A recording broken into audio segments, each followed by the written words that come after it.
හරිතින් ඔන්න අද එකතු වෙලා ඉන්නවාලා සංකාර ෂෝට් ෆිල්ම් එකේ බ්‍රේක්ඩවුන් වීඩියෝ එකත් එක්ක. ඉතින් මේ බ්‍රේක්ඩවුන් එක ඇතුළේදී මම කියන්න ලෑස්තිලා ඉන්නවා මේ ෆිල්ම් එකේ ප්‍රී ප්‍රොඩක්ෂන් එක කොහොමද දුන්නේ, පෝස්ට් ප්‍රොඩක්ෂන් එක වගේ ප්‍රොඩක්ෂන් එක කොයි විදිහට දුන්නේ කියලා ගොඩක් රෆ්ලි.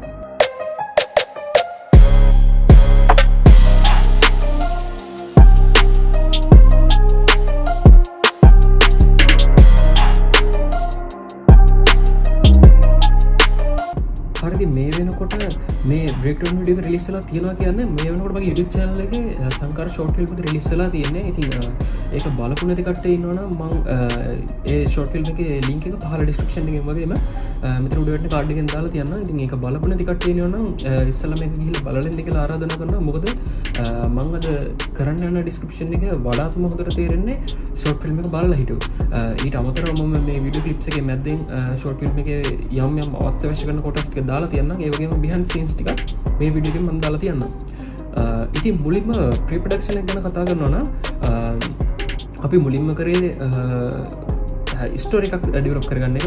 යම් දුරකට පොඩි ප්ලොට් එකක් හදාගෙන ඉවරලා මට පොඩි කාලෙක ඉඳන් පොඩි ආසාවක් තිබ්බා. මට බීච් එක එහෙම නැත්නම් වෙන මොන ලොකේෂන් ගිහිල්ලා බීච් එකක් ළඟ තියෙන පොඩි ගෙදරක වගේ කතාවක් ඩෙවලොප් කරගෙන එතනින් ෂෝට් ෆිල්ම් එකක් ඩෙවලොප් කරගෙන යන්නේ. ඉතින් ඒ ආසාවත් එක්ක තමයි මම අනුවස් එක මුලින්ම ලොකේෂන් හන්ට් එකකට යන්නේ.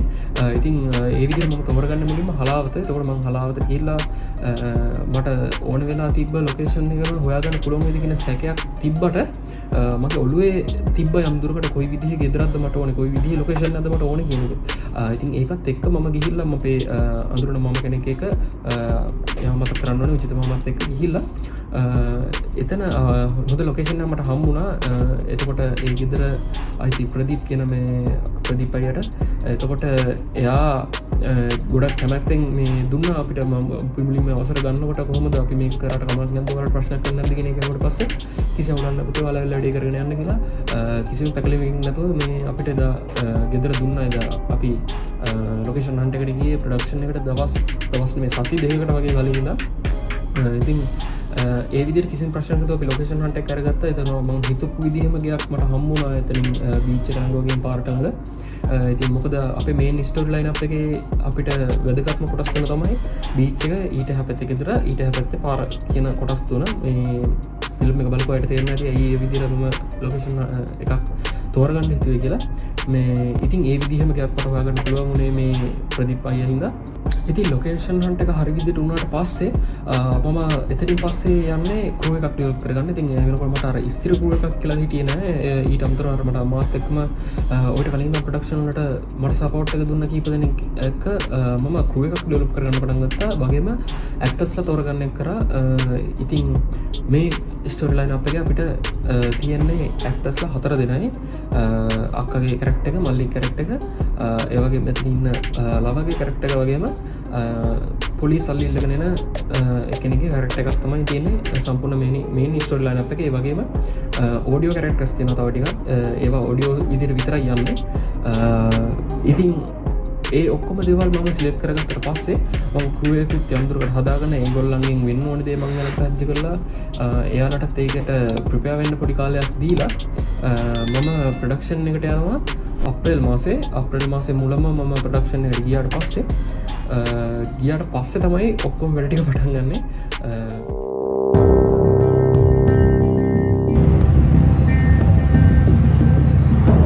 මේ දුරක් දෙනවා වයින් නැලේ නේ.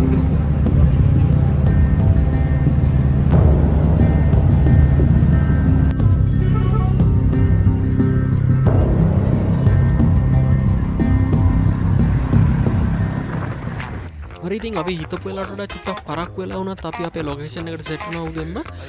ඉතින් අපි මුලින්ම තීරණය කරා අපේ ඩ්‍රෝන් ෂොට් එක අරගෙන ඉන්න. මොකද එහෙම නැත්නම් අපිට අපේ වාහනේ ලොකේෂන් එක ළඟටම ගන්න බැරි වෙන හින්දා. මක්කන ගන්න බලයි. සැටලයිට් බලන්න යා විශ්වීය එක එකවත් එක්ක තමයි ගනුදෙනු කරන්නේ. ඒක ඩ්‍රෝන් එක අභ්‍යවකාශ කරනවා සැටලයිට් වලට කියන්න ඕනේ. ඒක 4K ද යවනේ. 4K පාත් දෙන්නේ ඉතින්.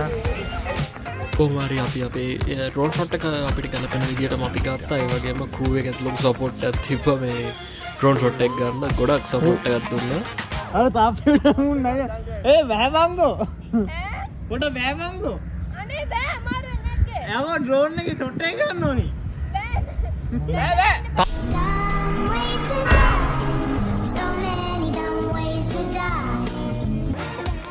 හරිද අපි එතනින් පස්සේ වෙලාව දුන්නා කෝරකට සහ කාස්ට් එක කට්ටියටම ලෑස්ති වෙන්න වගේම මේකප්ස් ටික දාගෙන ඒ බඩු කොම්පියුටර් සෙටල් කරගන්න ඒ අස්සෙන් 90 ऑडियो केबल के कैमरा बड़े ऑडियो को रेंट कर लेना केबल लगा कर करने का है शॉटगन ने रेंट करना कैमरा दी बले एक डालना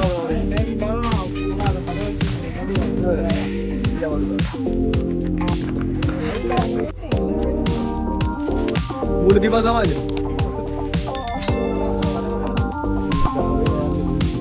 वारेला है वो मेरा बटन करना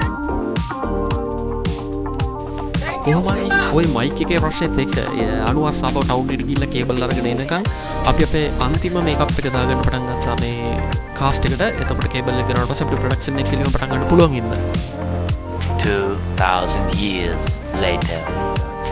පාන්දර දැන් වෙලාව ඉන්න 10යි.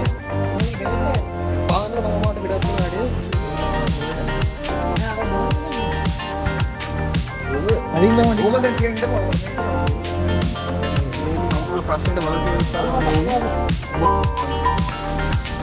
මේ පුද්ගලයා තමයි මේක සම්පූර්ණ වග කියනවා මේ පුද්ගලයා ඔඩියෝ උපාංග කරලා තියෙනවා මේ මනුස්සයා. එහෙනම් තමයි ඒතර ප්‍රශ්නය දෙලා තින්නේ. කොහොම හරි ওই ප්‍රශ්න ඔක්කොම ටික ඉවරයක් කරගත්තාට පස්සේ අපි පටන් ගත්තා අපේ ප්‍රොඩක්ෂන් එක. ඉතින් ප්‍රොඩක්ෂන් එක ඩේ 1 එක තමයි මේ තියෙන්නේ. අතන මේ වෙනකොට අපි ප්ලෑන් එකක් තිබ්බේ නෑ ඩේ 2 එකක් ගැන. මැද හරි වුණ ප්‍රශ්නයක් වැස්සා. හින්දා තමයි ඩේ 2 එක කැන්වස් එක දුන්නේ. ඉතින් කොහොම හරි ඩේ 1 එකේ ප්‍රොඩක්ෂන් එක මෙතනින් නම් බලා ගන්න පුළුවන් වල.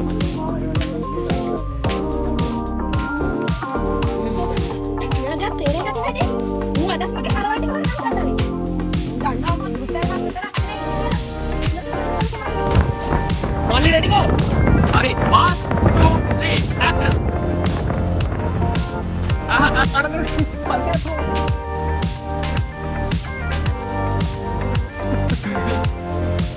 Yo, kemana nih? Aku nggak tahu, mas Anies. Iya. Action.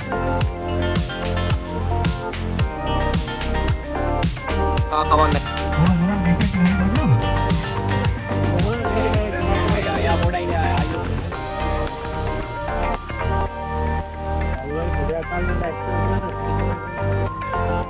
A few moments later.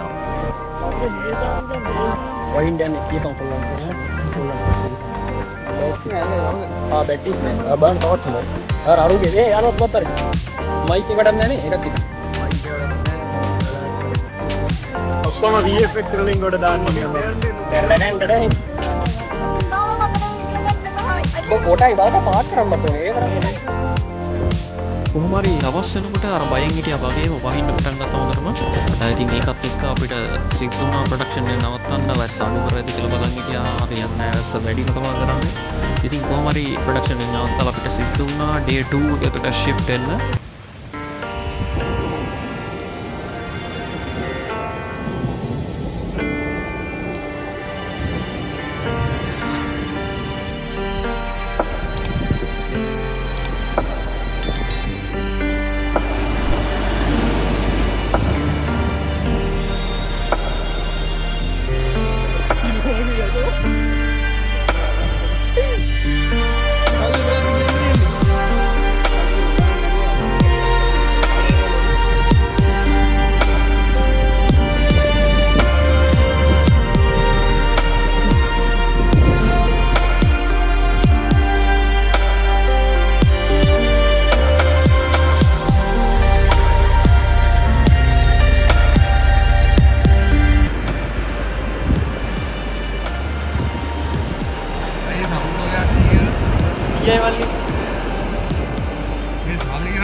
Molly take the bang 2000 years later. එතකොට අපේ ප්ලෑන් එකේ මුලින් ඉඳලා තිබ්බේ ගිම්බල් ෂොට්ස් කරන්න තිබ්බ අපි වැඩියම අපි ගිම්බල් යූස් කරන්න හිටියේ ඒ වුණාට ප්‍රොඩක්ෂන් එක මැදදී අපි ඩිසයිඩ් කරා ගිම්බල් ෂොට් අත්‍යවශ්‍ය දේවල් වලට ගිම්බල් ෂොට්ස් අරගෙන ඊට ටික හැන්ඩල් කරමු කියලා. ඉතින් එතකොට ප්‍රොඩක්ෂන් එකේ වැඩි හරියක් වල ප්‍රොඩක්ෂන් එක බලද්දී තියෙන්නේ වැඩි හරියක් තියෙන්නේ හැන්ඩල් කරපුවා. ඒකට ලොකුම හේතුව තමයි අපිට අත්‍යවශ්‍ය ෂොට්ස් පාව කියන්නේ අත්‍යවශ්‍යම අනිවාර්යෙන් අපි ගිම්බල් වලින් ගන්න ඕනේ ෂොට්ස් පාව අපිට ගොඩක් වෙලාවට හැන්ඩල් ගන්න උනා කාලේ ප්‍රශ්නයක් තිබ්බා. මොකද මේ අවශ්‍ය දේ අනිවාර්යෙන් වහිනවා. එතකොට අපි හිතුවත් අකම අවශ්‍ය වැස්ස ගොඩක් තදර වැස්ස අපිට ප්‍රොඩක්ෂන් එක නවත්තලා දවස් දෙකකට ගෙනියන්න උනා. කොහොම හරි එහෙම හවස් වෙන කලින් අපි ප්‍රොඩක්ෂන් එක කරන්න උවමනාව තිබෙන්න ගොඩක් අත්‍යවශ්‍ය ෂොට්ස් ඒ කියන්නේ අනිවාර්යෙන් ගිම්බල් ගන්න ඕනේ ෂොට්ස් අපිට ගොඩක් වෙලාවට හැන්ඩල් ගන්න උනා. ඒකෙන් ලොකු ඩැමේජ් එකක් වෙලා තියෙනවා කියලා කියන්න පුළුවන්. මගේ මතට අනුව මම ෆිල්ම් එක බලද්දී ලොකු ඩැමේජ් එකක් වෙලා තියෙනවා ෆුටේජස් වලට.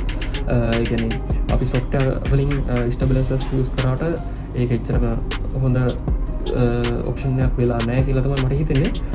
ඉතින් කොහොම හරි ඔය විදිහට අපි ප්‍රොඩක්ෂන් ලයින් අප් එක කරගෙන ගියාට පස්සේ පෝස්ට් ප්‍රොඩක්ෂන් එකට යනවා. පෝස්ට් ප්‍රොඩක්ෂන් එකේ මම එඩිටිංగ్ බ්‍රේක්ඩවුන් එකක් කියනවා.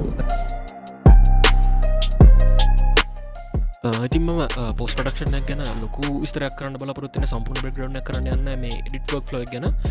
මම ගොඩක් කෙටියෙන් කියන්නම් මේකේ තිබ්බ ස්පෙෂල් පාර්ට්ස් කොටස් දෙක තුනක් ගැන.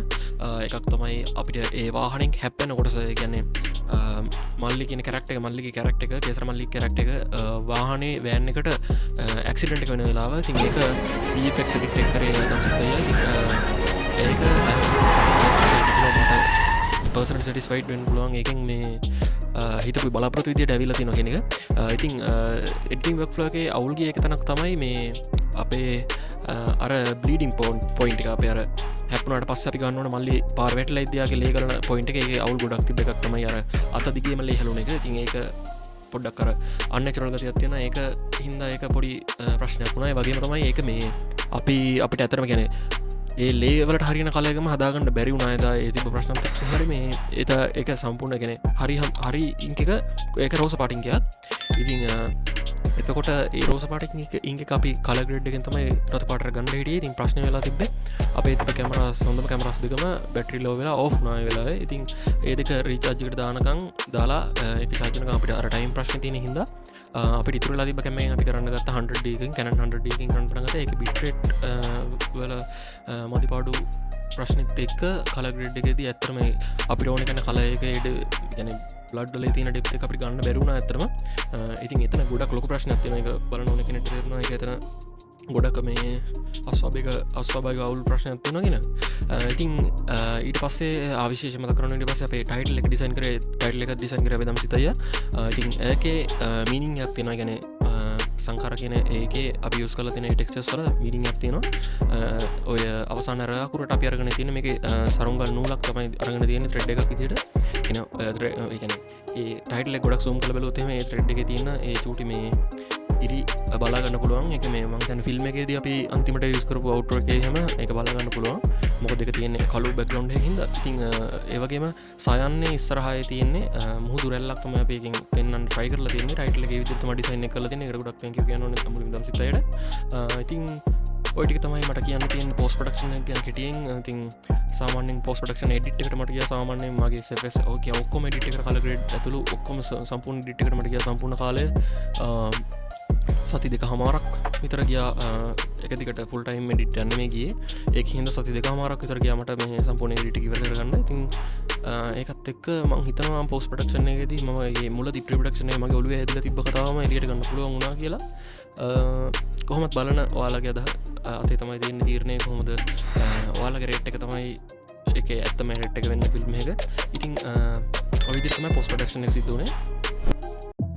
ඉතින් ඒකත් එක්ක මතක් කරන්න ඕනේ සංකාර ෂෝට් ෆිල්ම් එක මේ වෙනකොට NSBM Youth Film Festival 2024 best short film එක විදිහට තේරලා තිනවා. Best short film second place එක කියන අවෝඩ් එක දිනාගෙන තිනවා. ඒ වගේම බෙස්ට් ඇක්ටර් කියන අවෝඩ් එකත් ඇවිල්ලා තිනවා සංකාර ෂෝට් ෆිල්ම් එකට. ඉතින් ඒකට කන්ග්‍රැචුලේෂන් කියන්න ඕනේ අපේ කේසර මල්ලියට. වගේම ගොඩක් thank you කියන්න පොසලයක් මගේ සංකාර ක්‍රූ මෙම්බර්ස්ලා හැමෝටම. ඉතින් උදව් කරපු නොකරපු තව වචන උදව් කරපු මේ ක්‍රෙඩිට් ලිස්ට් වල නැති නම් ඕන තරම් තියෙනවා. ඉතින් මේ හැමෝටම thank you සංකාර ෂෝට් ෆිල්ම් එකේ මේ අවෝඩ් එකට උදව් කරපු එකට. 1,000,000 zillion jillion dillion cotillion times later. ඉතින් ඔය විදිර තමයි සම්පූර්ණ ප්‍රඩක්ෂන් එක සිද්ධ වුණේ සංකාර ෂෝට් ෆිල්ම් එකේ. ඉතින් අඩුපාඩු ගොඩක් තිබ්බා. හැබැයි අනිවාර්යෙන් කියන්න ඕනේ මම මේ වෙනකම් කරපු ෂෝට් ෆිල්ම් වලින් ටෙක්නිකල් එක වගේම ස්ටෝරි ලයින් එක පැත්තෙන් ගොඩක් ඉස්සරහින් තියෙන ෂෝට් ෆිල්ම් එකක්, ගොඩක් එක්ස්පීරියන්ස් ගත්ත ෂෝට් ෆිල්ම් එකක්. ඉතින් ඒ ක්‍රෙඩිට් අනිවාර්යෙන් සංකාරයකට දෙන්න ඕනේ. ඒ වගේම ගොඩක් ආදරෙන් මතක් කරන්න ඕනේ අපේ සංකාර ෂෝට් ෆිල්ම් එකේ ආපු ක්‍රූ එක. ලොකු කට්ටක් යාව ඇත්තටම දවල් වරු පුරා මාර අවුවක් තිබ්බේ. හවස් වරු පාර රැස්සක් තිබ්බේ. රැස්සේ තේනීගෙන අවුවේ කරවගෙන කන්න තිබ්බෙත් නැහැ හරියට. මේ දෙක තුන වෙනකන් කන්න කම්බියන නැහැ. කොහමරි ඒ ඔක්කොම කට ගොඩක් නැද්දේ ප්‍රොඩක්ෂන් එක කරගෙන ගියා. කොහමරි සපෝට් එක දුන්න හැමෝටම ආයිසරක් තැන්කියු කියලා කියන්න ඕනේ. කියන්න බැරි වෙච්ච කියපු හැමෝටම. ඉතින් මම හිතනවා යම් දුරකට මගේ ප්‍රොඩක්ෂන් එක ගන්න පුළුවන් වුණා ඉස්සරහකට. ඉතින් කලින් කරපු ෆිල්ම්ස් වලට වඩා ඉස්සරහින් තියෙන ෆිල්ම් එකක් කියලා අනිවාර්යෙන් මට හිතන්න පුළුවන් මගේ පැත්තෙන්. ඒ වගේම මම ඒක ගැන යම් දුරකට සැටිස්ෆයිඩ්.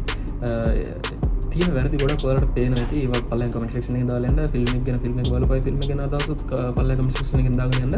ඒ වගේම තව මොනවා හරි වැඩි දියුණු වෙන දේවල් තියෙනවා නම් ඒ වගේම විශේෂයෙන්ම මතක් කරන්න ඕනේ ස්ක්‍රිප්ට් රයිටර්ස් ලයින් වල ස්ක්‍රිප්ට් ලියන කට්ටිය ඉන්නවා නම් ස්ක්‍රීන් ප්ලේ ලියන කට්ටිය ඉන්නවා නම් ඒගොල්ලෝ තමන්ගේ ස්ක්‍රිප්ට් එක ෂෝට් ෆිල්ම් එකක් කරගන්න ඕනේ කට්ටිය ඉන්නවා නම් ඒගොල්ලෝ පල්ලෙන් කමෙන්ට් එකක් දාලා කියගන්න මම කන්ටැක්ට් කරගන්නම්. එහෙම නැත්නම් ඔයාලා මගේ පර්සනල් ඊමේල් එක කන්ටැක්ට් කරගන්න මම channel එක හදාගන්න පුළුවන්. ඉතින් ඔය විදිහට තමයි සංකාර ෂෝට් ෆිල්ම් එක ඉවර වෙන්නේ. ඉතින් අපි හම්බෙමු ඔය ෂෝට් ෆිල්ම් එකකින් හෝ එහෙම නැත්නම් ඔය බ්ලොග් එකකින් channel එක කරනවා නම් මම බ්ලොග් channel එක විතර පටන් ගන්න අන්තිමට දැන් කොහමරි ගොඩක් දේවල් මේකට එක එක කන්ටෙන්ට් මේකට ඇඩ් කරනවා. ඉතින් කොහමරි තාමත් ඉන්නේ ඒ level දැන් ඒ level ළඟයි 20 25 level එකේ ඉතින් එතකොට ඒ level එකෙන් පස්සේ අලුත් vlogs ටිකක් බලාපොරොත්තු වෙන්න පුළුවන් කියලා හිතන්න පුළුවන්. කරන්න අනිවාර්යෙන් ඔළුවේ අදහසක් තියෙනවා. ඉතින් ඔය විදිහට තමයි මේ වීඩියෝ එක ඉවර වෙන්නේ. ඉතින් වීඩියෝ එක ගැන අදහස් කමෙන්ට් සෙක්ෂන් එකේ දාන්න. වීඩියෝ එක කැමති නම් වීඩියෝ එක ලයික් කරන්න. ඒ වගේම subscribe කරලා නැති කට්ටිය ඉන්නවා නම් අනිවාර්යෙන් channel එක subscribe කරලා තියාගන්න. ආම්බෙමු අලුත් වීඩියෝ එකකින්. මේ සත්ත්ව කොට්ටාශය අපට හමු වන්නේ හලාවත මුහුදු වෙරළ ආසන්නයේ. දිනේ සවස් යාමේ නිවස්වලට මෙන්ම ගෙවතුවලට කඩා වදින මෙම සත්ත්ව විශේෂයෙන් කරවල වැනි මත්ස්‍යයන් වේලන ලද මත්ස්‍යයන් පිළිබඳව වැඩි උනන්දුවක් දක්වන බවයි ප්‍රදේශවාසීන් අපට දන්වා සිටි. ඔබටත් මේ අවස්ථාවේ දැකගත හැකි වන්නේ එවැනි දොසක්.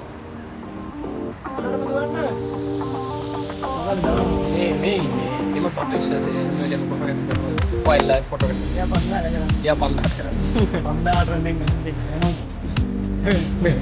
ඒකයි දුන්නනේ. ඒ කපපන් ඒ කාලේ Bro, yeah, give me that.